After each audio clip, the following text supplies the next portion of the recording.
To install NVIDIA graphics card driver to version 596.49, you can go to NVIDIA website. The link is provided in the video description.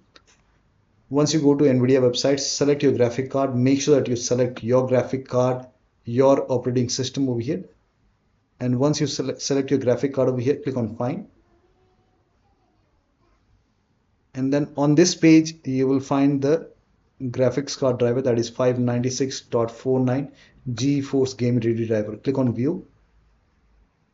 And then you can click on Download. And once the download is complete, you can run this exe file.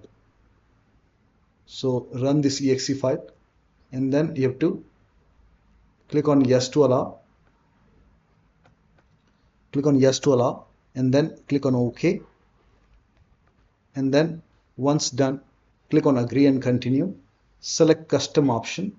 Click on Next, and then put a check on the box which says Perform a clean installation, and then click on Next.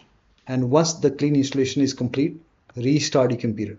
So this is how you can update your NVIDIA graphics card driver to version 596.49. So that'll be all. Thank you so much for your time, and please like this video and subscribe to my channel.